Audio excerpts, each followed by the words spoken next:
Hi, everyone. Welcome to the Pod Podcast. I'm Peter. We're here with Rick from 100% Pure. This is a great episode. We're going to be talking about the origins of really one of the most influential and important brands in the beauty and wellness space in 100% Pure. Rick, you guys have been around for a long time now. You've done a lot. You've influenced a lot of other brands. You've made a lot of people happier and healthier along the way. So congratulations. But where did all this start?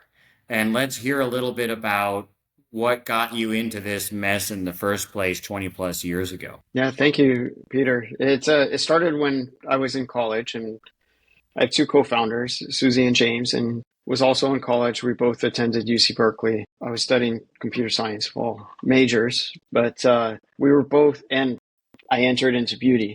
And so I started a hairline with a salon owner because I did his website and we started talking about products for teenagers. Susie started using natural ingredients to make a line of facial masks that didn't oxidize, and she was filing a patent on preventing the oxidation of vitamin C.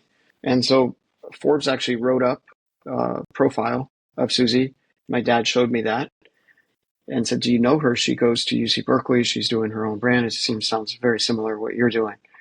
And I didn't, but I started reaching out to her and we became friends and we started talking about the ingredients in the industry are not good for you. Because I would work at the chemist, I'd be like, "What is this ingredient? I can't pronounce it. What is this ingredient?" And they're like, "Customers don't care. They just care about results," is what I constantly hear. Susie was also formulating for some other larger companies. She would come up with a product concept and then they would license it and pay her royalties. She had a contract that wanted to tie her down. And she said, "Should I sign this contract or should I do something else?" And I said, the thing is, when you formulate for them, they don't use your exact formulas. They end up adding these other ingredients, and that's not what you want. I know you don't like chemicals in the products. You want to be as healthy as possible. So we can actually create our own products and launch our own brand. And one of us came up with the name, let's call it 100% Pure. We don't remember who. Yeah. I think it was her. She thinks it was me. And so we said, "Yeah, let's do it." And then we went out to labs and we said, "Can you make these products? Here's the idea." They basically said, "This is nearly impossible. We can do it, but we're going to charge you." I think back then it was like $8 a product. We're talking late 90s, Right. $8 a product to produce from a lab. You can't make that work. And we didn't know what to do. We thought we hit a wall. And it dawned on me, it's like, we know how to make this stuff.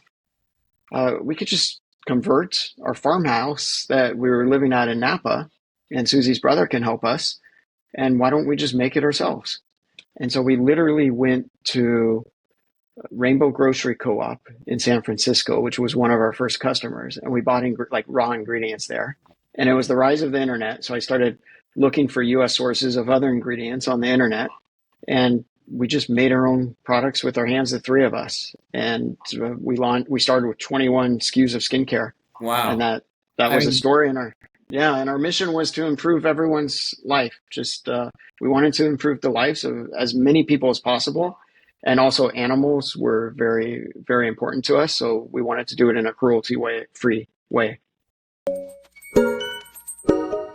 I'm sure you probably didn't know then what you know now. So you're not the first to take on that kind of like crazy undertaking. You did it in a vertically integrated way, which makes it that much more complicated. And you had a high SKU count, which makes it even more complicated.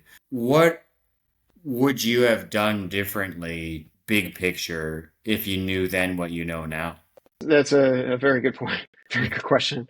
So a couple of things that also why we launched 100% Pure was that the products on the market that were natural didn't perform well. So we wanted to create high performance natural products. We're different than the ones out there.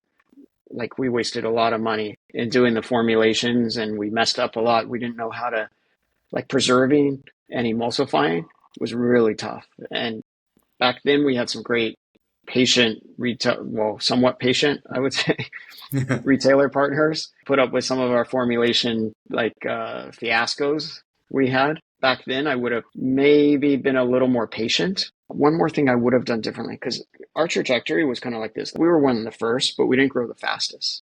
One of the reasons we didn't grow the fastest is because we really didn't see the size of the industry out there. We thought we were so big when we were this tiny. Yeah. And we didn't take on money because we were afraid of the sharks. And so we didn't know business. We didn't have business friends. We just took this on as entrepreneurs, not really knowing the business world. And so now I know the business world about funding, taking on investment. If we took on investment earlier, I think we would be one of the biggest brands in the world by this time. So you talked about how you founded the brand and the rise of the internet. I remember that time well myself. Then you get into the 2000s. How did you have to adapt your brand to those changing times? Correct. Like we started the brand. We were one of the first advertisers on Google it was SEM and email. It was like the way you grow. It was interesting. A lot of the friction was internally in our organization. Like I wanted to do influencers. Nobody believed that you should pay money for these people to promote the product, which we absolutely know now. It could be hit or miss, but it works if you get the right ones. That was one area. Adopting social media and hiring people to work on content and pushing out content. That was a big shift to do.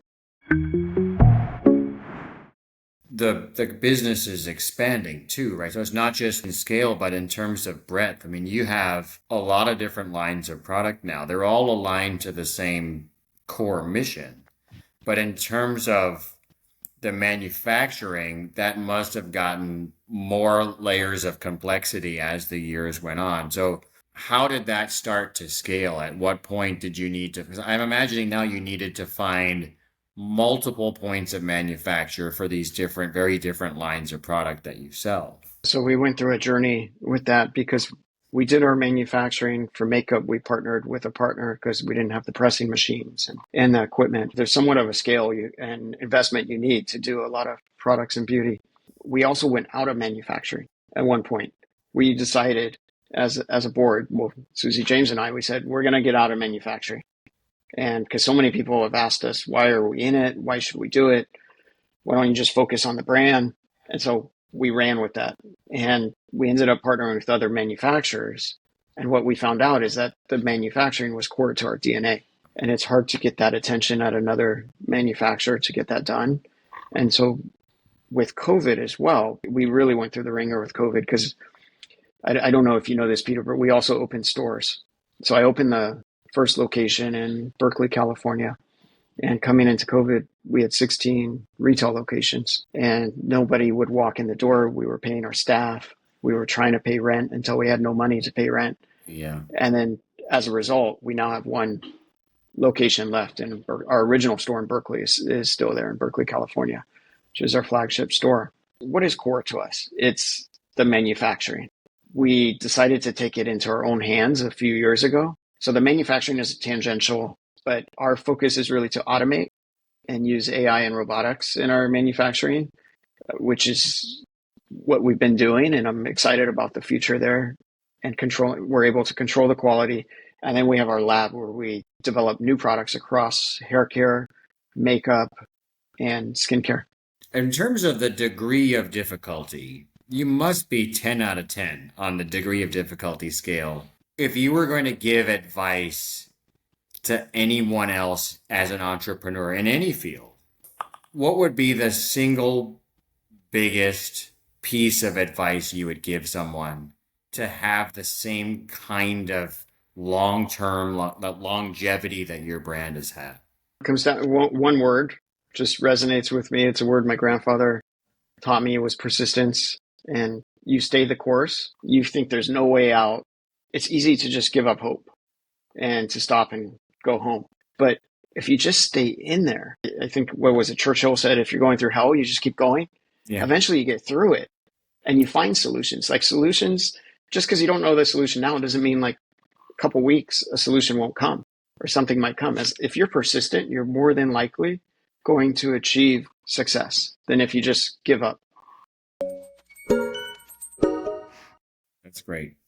Well, we haven't even touched on all of the detail of all of your product. It would take an hour to do it. So you're in Sprouts now with a bunch of products.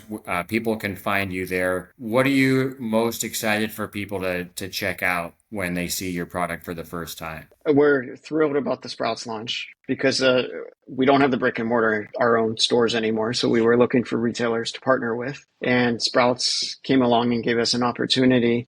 And so we're really putting a huge marketing muscle behind it. So you haven't even seen it yet. You mentioned earlier the sales are doing pretty well. Well, just wait until our marketing hits because that's going to really drive it. We were ranked one of the biggest D2C brands. Well, Newsweek, if you take out every brand above us, we are the number one that's not PE or VC backed or strategically owned brand. So we are kind of strong online. And so we're able to put that towards the Sprouts. And now that allows us to bifurcate the line. So right now, Sprouts has products in our skincare range and maybe some other ranges we'll see soon in the coming months.